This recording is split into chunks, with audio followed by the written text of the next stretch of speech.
Hi, folks. I hope you are doing well, and thanks to be here for this talk about CDC and how to design an evergreen cache. I'm Nicolas Frankel. I've been working in IT since 20 years this year, so it can be seen I'm quite old.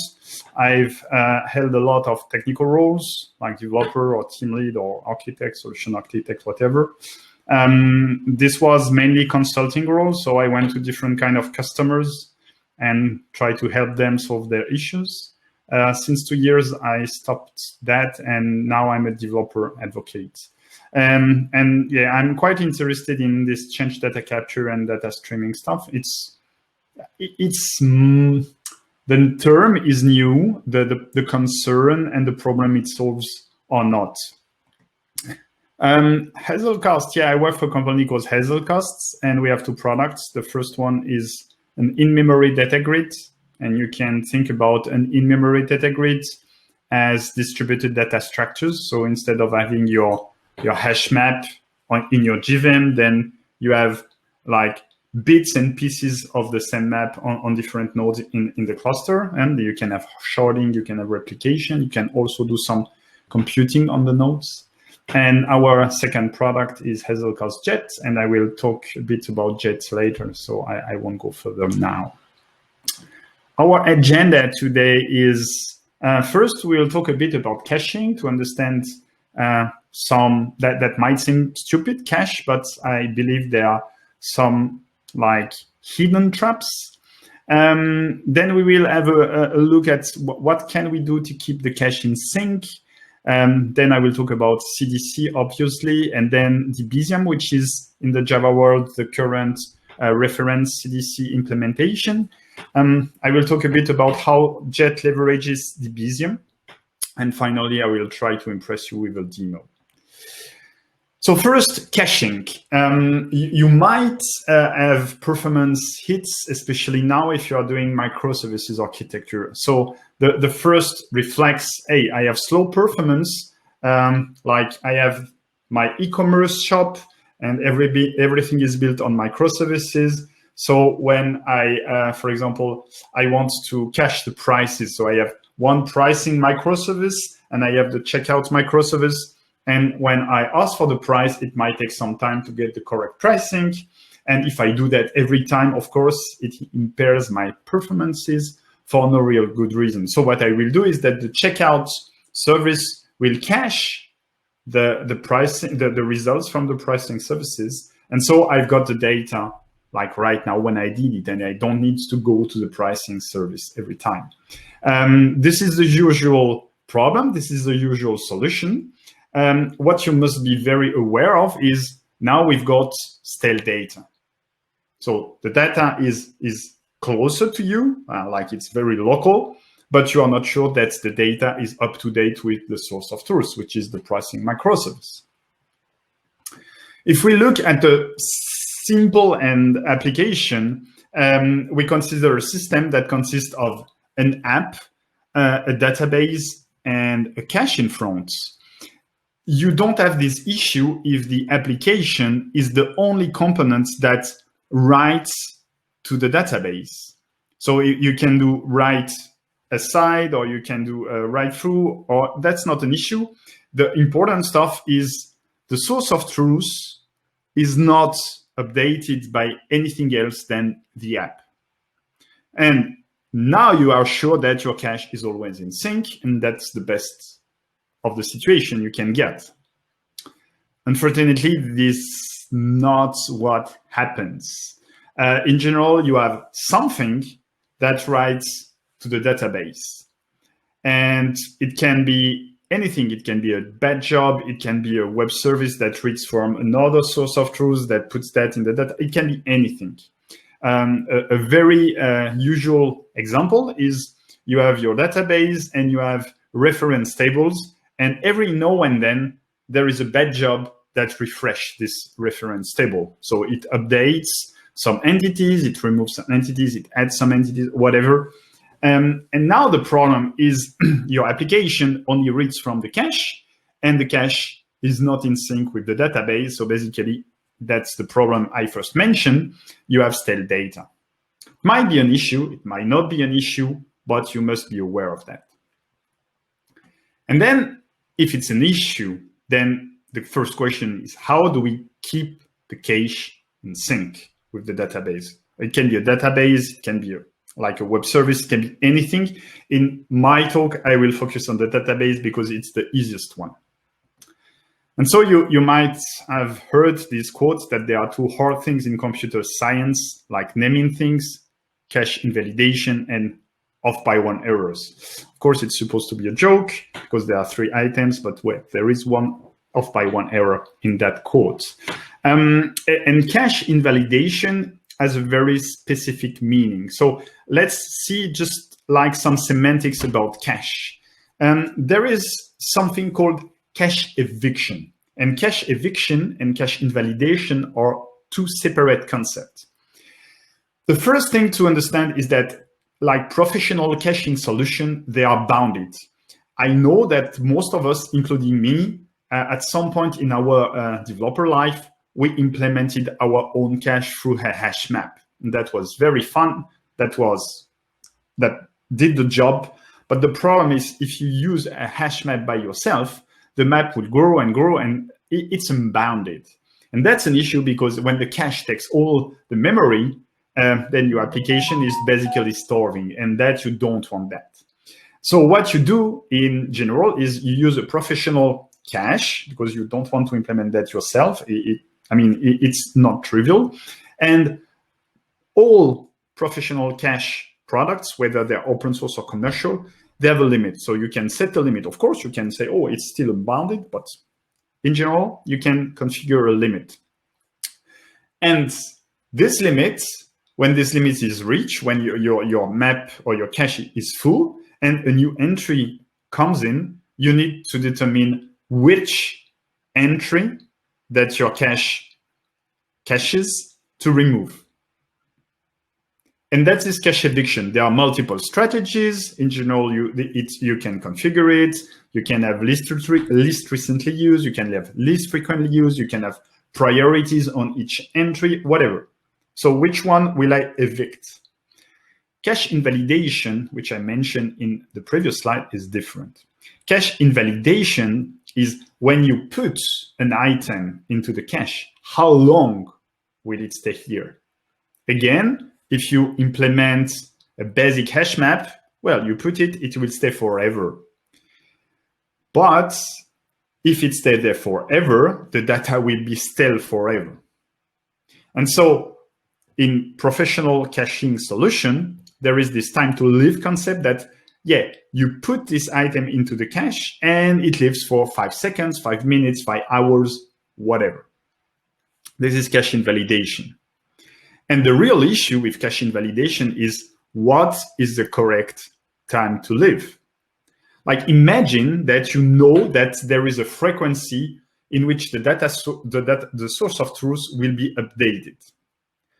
If you have a time to live that is higher than this frequency, let's imagine that it's refreshed every hour and that you said the time to live is 2 hours, then you will miss updates. There will be some refreshing in the background and you will miss it.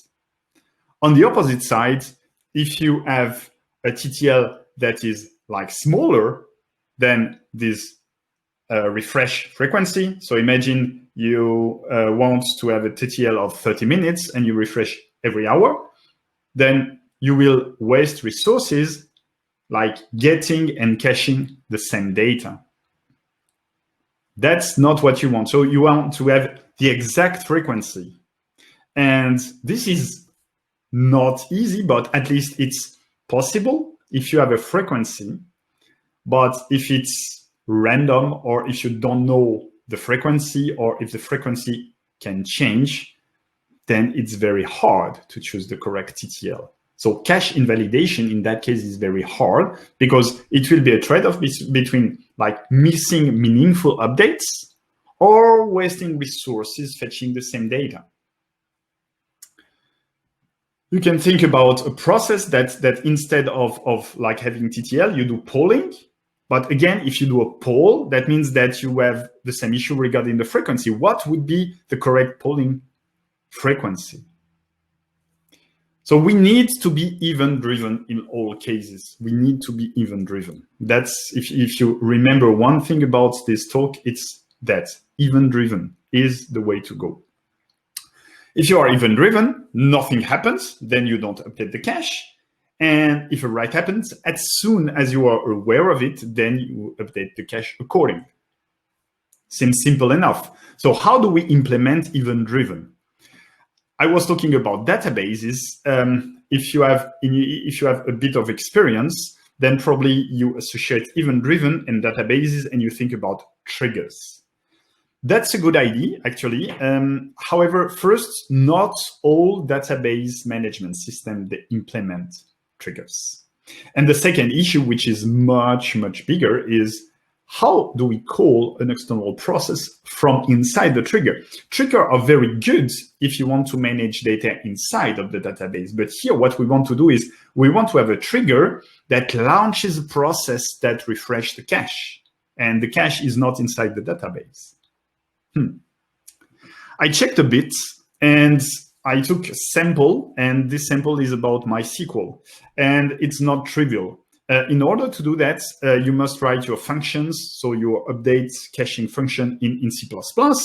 Then the operating system must support dynamic loading, which might not be so cool regarding security. And with containers, I don't know how it works. Then it becomes like the port of the running server, so the same constraints are applied.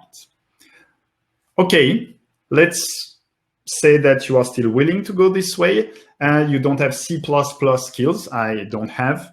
I found this library, and basically it's a generic library that allows you to do system calls. So you don't need to write the function yourself. You have this generic function. And here, for example, you have this update throw command that you can call, and it does whatever you want it to do. And you have the sysexec stuff, and this will call this system command. So it might fit your needs. And yeah, we might stop at that, but I've been an architect, and for me, this is not great because first, I assumed that we were using MySQL. So this is implementation dependent. Not everybody uses MySQL. Then, in my opinion, it's like very fragile. There are a lot of moving pieces. Something that might not be that important right now, but I can tell you it will be in the future if you use that, is if something goes wrong, who will debug it? Or less severe, I want to change it. I want to like make, let's say, evolutions. Who will be maintaining it? Will it be the developer? Will it be the database administrator? Will be some kind of DevOps people? Who will deploy it also? And if you have done any like triggers in the past, you might know that the concept of trigger, if there are a lot of events, if the triggers are triggered too frequently, that it might be very resource consuming. But hooray, right now we have something called change data capture. And change data capture, actually, you might already be familiar with it. You might already have been implementing it. It's just that it was not named like this in the past. It's just that, hey, we just want to be made aware when something changes on the database side. And that's what we are made aware through events. As I mentioned, you might already have been implementing it in the past. For example, you could have timestamps. When there is a change, then there is a polling process. And again, we get back to the frequency issue that checks that the timestamp has changed. You can have the same with version or statuses or whatever. I mentioned the triggers. But right now, the new approach is to scan the logs. And when I'm talking about the logs, I'm not talking about the logs that you write when your application writes some stuff. I'm talking about database logs. You might be aware of this post from Martin Kleppmann, where he talks about this DB abstraction. And you have this database abstraction, and you are using a traditional SQL database. But actually, in general, you are not using a single instance of this database. You're probably using one primary node and at least another secondary node. The reason for that is if the primary node fails, you want the secondary node to be your fallback. And the question is, how do you keep the primary node and all other nodes in sync? In general, you have those nodes that read a log. So a file that is an append-only log that is written by the primary node here. And in general, this is an implementation detail. You don't need to know about it. You just need to configure your application and it will just work. However, this is actually the basis of the current implementation of Change Data Capture. So depending on the database, it has different name. It can be a bin log, it can be a transaction log, but the concept itself is always the same. When there is a change, and I mean by change, it can be like a DDL, or it can be an update, or it can be a delete or whatever, not a select, obviously, then this is written in this append-only log. It has an additional benefit. Imagine that you receive this like update from, and you are the database, and for whatever reason, there is a process crash. And you will have lost it. So what you want to do is actually, whatever you do, first you write it to this file, and if the process crash, you can restart reading from this file. And as I mentioned, an additional benefit is to have duplication between the primary node and other nodes. So in that case, we will just hack this log. This is an example of this log. And you can see there is an update where set, so it can be more or less understandable. Then you have a lot of other stuff that is completely not understandable. And myself, I'm super lazy. I don't want every time to understand that, to do something that will be implementation dependent again, which will be fragile, and who will maintain it? I don't want to maintain that. Rejoice, because there is a project whose goal is just to do that, to have this CDC based on reading the log, and it's called Epesium. And if you are a Java developer, you might have already heard about it. So it's based on Java, so which is very cool. It's provided by Red Hat, so you have a big vendor behind it. It's open source, that's also very nice. However, it's quite skewed towards Kafka. I will talk about it a bit later. And the good thing is that Epesium provides you with like a generic API. And then for each database, you have a specific driver, which they call a connector. Of course, not all databases in the world are covered so far, but you already have a few which are covered, which are production ready. So the most like common one, MySQL and Postgres, and even SQL Server. And there are a few like being incubated right now, for example, Oracle. And I believe that covers already a lot of like the existing user base. And in general, the Epesium is deployed as inside a Kafka cluster. And so whenever it reads from the bin log, it will create an event. It will write into a dedicated Kafka topic. And you can see that you can have multiple databases, and you can have both databases writing the same topic or whatever. I mean, it's just standard Kafka. Kafka is very cool if you want to persist the events. I mean, in the case of cache, I'm not that interested in keeping the events. That you will just like slow down my process. I will need to write to disk, and then afterwards I will need to read from disk, and afterwards I will need to think, oh, how long should I keep my events in the topics? Or so I might not want to do that. The cool thing is we have something called stream processing engines. And in that case, I will talk about Jet. And Jet is a stream processing engine. It's distributed by nature, so you can scale horizontally to your heart's content. It's in memory, so no writing to disk.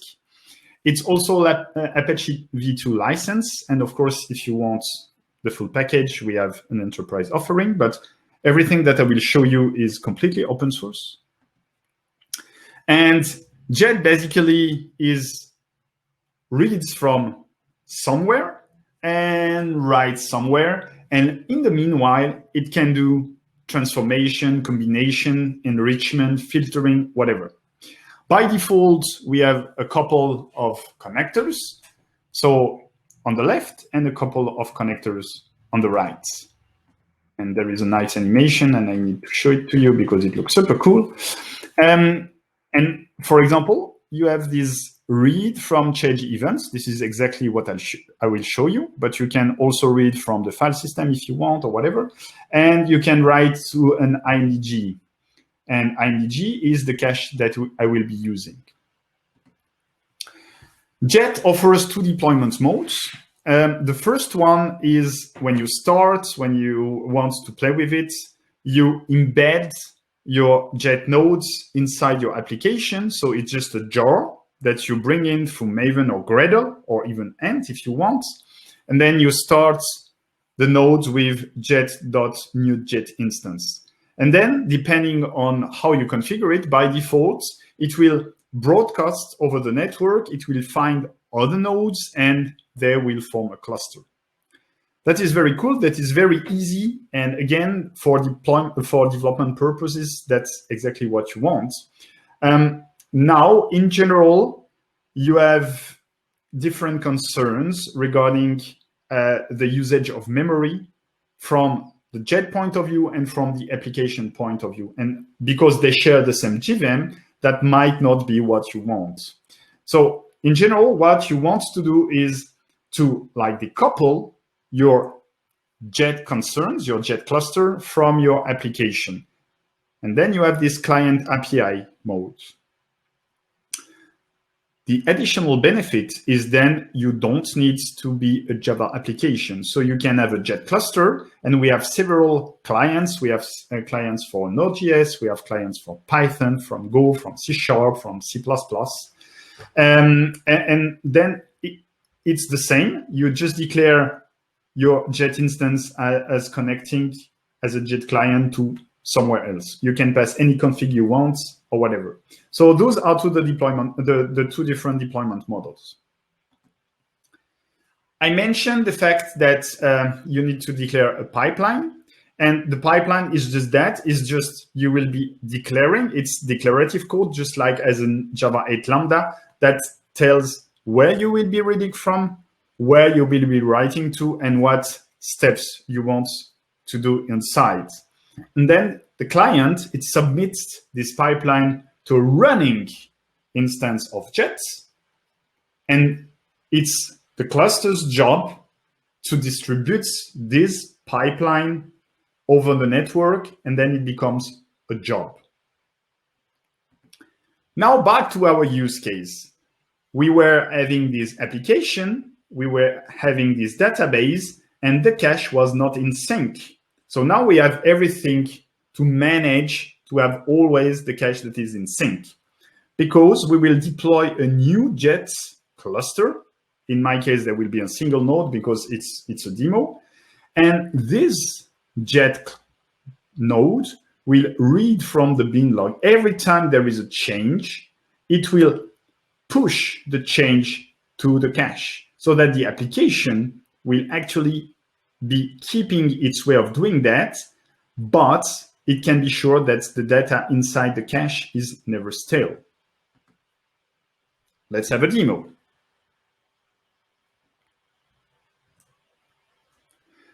So I've created an application. This is a sample application. This is actually a Spring Boot application. I have a Spring Boot starter web because I have a GUI. I have Timeleaf because, well, GSP are a bit too old. And I'm using Spring Starter Data JDBC. I am using here not in the later stage, but here I'm using H2 just to play with it. And I will be using in production, well, in pseudo production for the full demo. For the deploy demo, I will be using MySQL, and I will be using Hazelcast for the cache. So how does it work? Well, I have this demo application. I run it.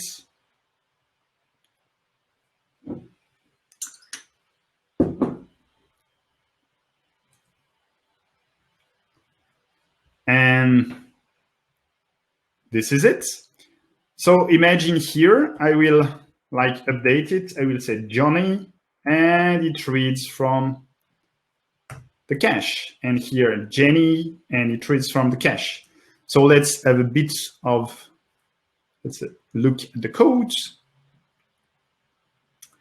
I have the person repository, and I have two different ways to interact with it. The first is when I do a save on a specific row. So here, when I do an update, I only update this row. And so basically, I put that in the entity cache, and then I update the template. And when I read, I get all the entities. And I have two different caches, actually. I have what I call a query cache, which I try to mimic Hibernate. So I put that into the query cache. And afterwards, after the first query, I check, did I already send this query? If I never sent it, which is at the initial load, I will do the usual loading from the database, as you can see here. And then I will put every entity separately in the entities cache, and I will put the whole query in the query cache with the keys that are associated with them. Otherwise, I will just get the keys from the query cache, and I will read the keys from the entity cache. The controller is like very straightforward. Either I display all, and it calls the find all, or I update one, and then it redirects to the display all. That's done. Any questions so far?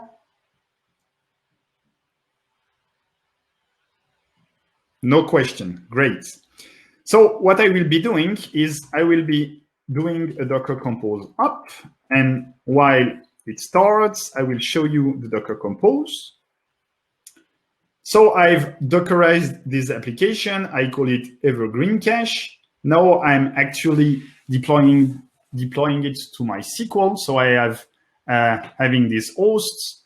I have this MySQL stuff. I've enabled the binlog,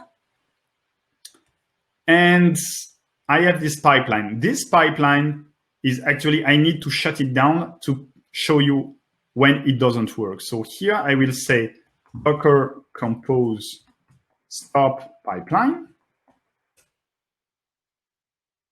Okay. Normally, if I reload, everything works. Johnny, it works. And now I want to simulate the fact that when I have another component that writes to the database, it doesn't work anymore. So I have created another application, a Spring Shell application.